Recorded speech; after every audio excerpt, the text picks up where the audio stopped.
While the world is a breeding ground for depression, there is a way to be mentally healthy. In the world today, many people do not know that they suffer from depression. The world is filled with so much pressure and busyness that makes life difficult. People are driven by an insatiable drive for money, fame, and success, that they rarely stop to take deep breaths.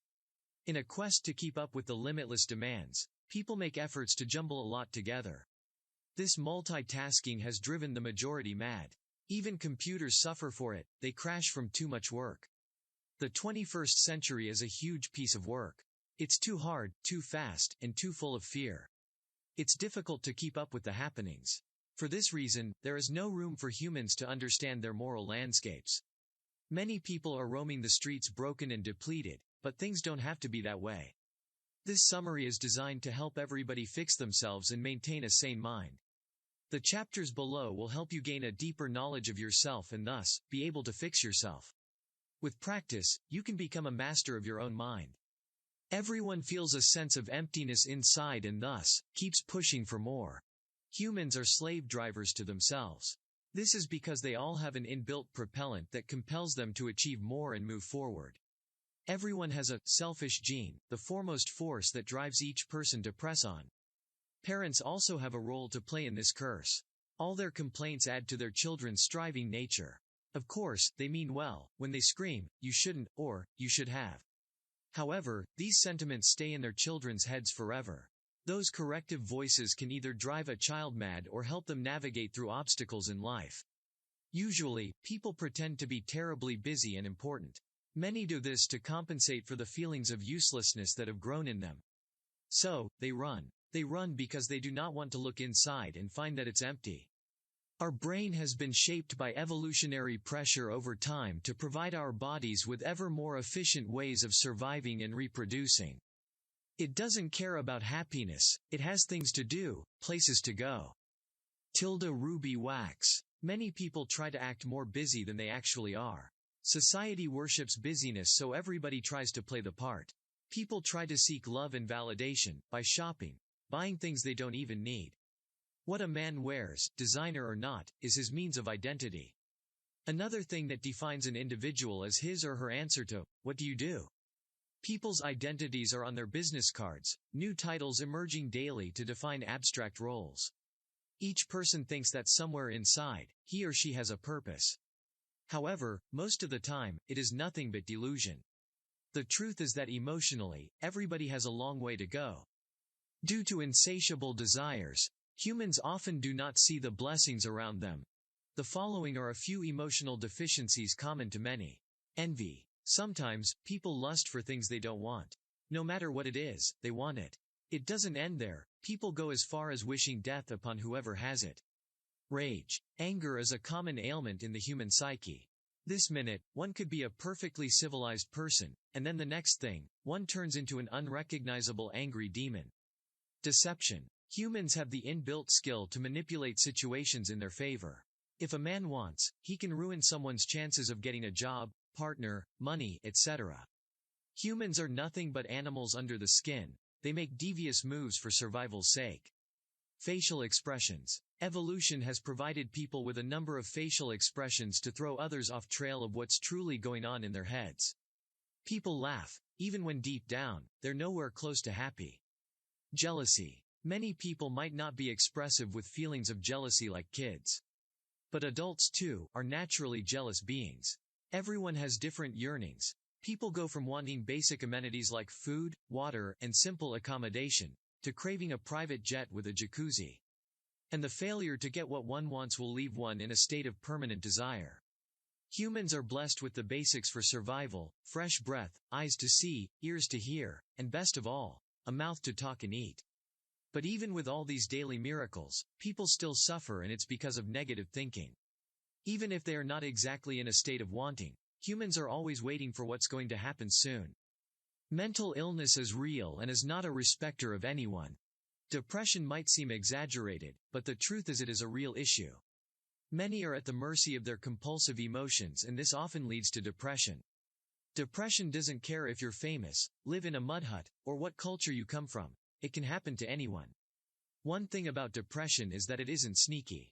It is easily recognizable, clear in the eyes of the sufferer. However, it takes a close look to be able to tell if a person is suffering from depression. For this reason, teachers should be trained to observe their students to detect early symptoms and get them help before it gets worse. A person's perception of the world is due to some activity in their brain.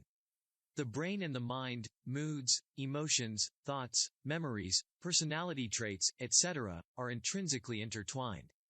Hence, depression is the result of something going wrong in the brain. Mishaps in the brain lead to depression as well as disorders like prosopagnosia, Cagras syndrome, synesthesia, somatoparaphrenia, and Cotard's syndrome. However, depression isn't usually taken seriously. Many do not know this, but depression shares the same circuitry and symptoms. Most disorders are considered neurological malfunctions that cause the sufferer to behave weirdly. Therefore, the stigma attached to mental illnesses is not necessary. Mental illnesses are caused by genetics, diseases, trauma, or even physical accidents. Depression should be taken seriously. Yes, therapy and drugs work. But half of the cure is realizing one is not alone. A depressed person needs to know that he or she is sick with an illness just like other physical illnesses. People often think of a depressed person as a self-indulgent, self-obsessed narcissist looking for pity or a way to dodge their responsibilities. There's no point trying to explain to loved ones either. They might care, but they don't understand as they cannot feel it. However, finding someone who suffers the same illness is the perfect way to get over depression. If you suffer from mental illness, you need to find and move around people with similar struggles. They are the only ones that can really understand what it feels to be depressed. The activities of humans are influenced by the workings of the cells. The pattern of how neurons, cells, are wired together determines the way humans think. A person's ability to do everything, including dreams, hopes, fantasies, and fear, is created by neural connections, chemicals, and specialized regions in his or her brain. These neurons, chemicals, and regions are calibrated by the individual's genetic history, development, the society he or she is born into, and of course, his or her parents. Everything that happens, every thought, feeling, and perception you have, changes your brain, and those changes are how you learn things. However, the brain isn't just a mass of unspecialized information processors. It has certain regions that do certain jobs. Neurons, with their shooting neurotransmitters, form into pathways and multiple networks with specialized functions, and via these pathways, the regions are able to communicate with each other. Your genetic code is contained in your DNA, and it directs each and every cell. Aside from neurons, genes play a huge role in shaping humans. Nobody knows exactly how much the human genes contribute to an individual, and it is unclear how much influence an environment has on a person's personality. However, these two factors determine who a person is. The human view of the world is not entirely accurate, as nobody sees the world as it is. Many people believe that they see the world exactly the way it is. Nobody ever wants to accept that they have a distorted view of the world. But it is the truth. Humans live in virtual reality because the world is not how people see it. Think of the area in your visual cortex, a projection room creating what's out there from incoming information. In actuality, you see the world in single snapshots, and it is a part of your brain that makes it seem like it's constantly moving. There are about 70 separate areas working to create a cohesive picture of the world. Different parts contribute to color, movement, edges, shapes, and shadows. There is no single part that gets the whole picture. And in completely different zones, the images get a name, or an association, or an emotional tag. Nobody gets a view of the whole world. All people get are clips that randomly come into their consciousness, and while they get them, a trillion other things are going on without them knowing it. Did you know? The brain keeps the human heart beating more than 100,000 times per day, pumping 2 gallons of blood per minute through a system of vascular channels about 60,000 miles in length. Stress alerts the body in a way that might be harmful to physical and mental health. When the body experiences stress, a whole cascade of reactions happen. Your thalamus, the relay station of your brain, sends out a wake-up call to your brainstem. Upon this, signals are sent to all your major organs and muscle groups, getting them ready for fight or flight, and your adrenal glands release the stress hormones. Cortisol suppresses the immune system to reduce inflammation from any injuries and stimulates the amygdala to keep you vigilant, which produces even more cortisol. It also suppresses activity in the hippocampus, reducing your memory so you only think about what you did last time you had a similar emergency. This chemical also stops your digestion and the urge to have sex, as thinking about sex or eating during a disaster would only make things worse. Another chemical, epinephrine, increases your heartbeat so it can move more blood, dilate your pupils, and make you dizzy. All these chemical workings are useful if you're actually in danger. If you're not in a life or death situation and those chemicals can't stop pumping through you, they will wreak havoc on your body and brain. They will kill off neurons in the hippocampus, creating permanent memory loss. Oxygen and blood flow to your peripheries to get your arms and legs ready for active work, but if they stay there too long, your brain gets depleted of air and fresh blood, so your thinking deteriorates. When this happens, intelligence may become a thing of the past and you might wake up to find yourself in a coma. That is a better option, as you might not actually wake at all. Excessive chemicals eventually inhibit your immune system, making you vulnerable to viruses of every shape and size. They will lower the production of serotonin, making you feel joyless and eventually slip into depression. If chemicals remain virulent in the body system, they cause heart disease, hardening of the arteries, type 2 diabetes, and certain cancers. Inadvertently, stress, and the chemicals it releases, will destroy you both mentally and physically. Fortunately, you can learn to regulate these chemicals, intentionally increasing the ones that promote health and happiness and decreasing the ones that don't. Mindfulness is a great way to deal with depression as it sharpens human focus. With mindful practice, you can learn to control your mind, gently taking the reins and steering, and leading it where you want. The art of mindfulness is not complicated. All you have to do is notice things. By sharpening your focus on what's happening right now, you start to notice that thoughts aren't facts. They're constantly changing patterns that come and go, transform, disperse, and dissolve. The idea of mindfulness is to train yourself to know that thoughts are not your master but your servant. Here are a few exercises you can try to master the art of taming your mind. RAIN. The acronym RAIN is a good idea.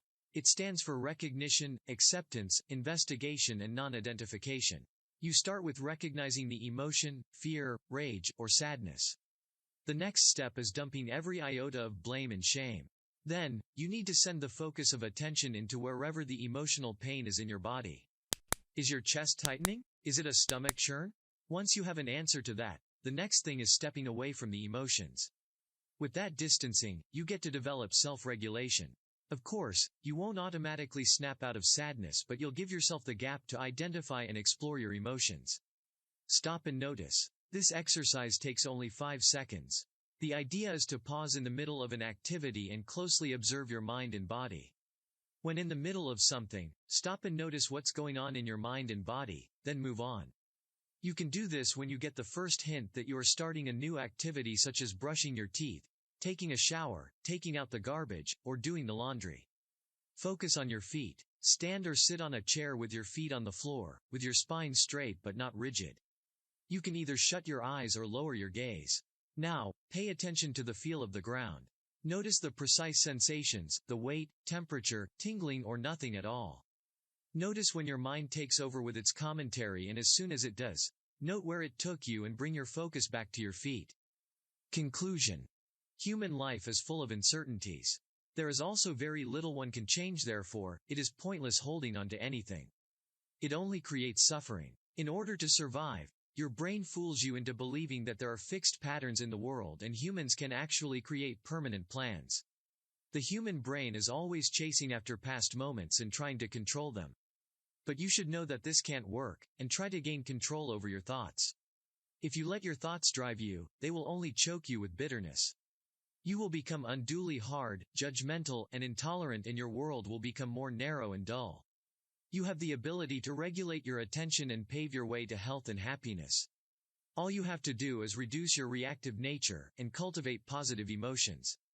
Increasing the limited view of how people see themselves and their world should be the next phase of human evolution. This will serve to extend the breadth of human consciousness and expand their range of choices, as it will lead to appropriate alternatives. People will be able to select each choice before acting on it. They can become wise people, make choices and take actions that have long-term benefits for the future. The application of the principle of mindfulness will be of great benefit to every human.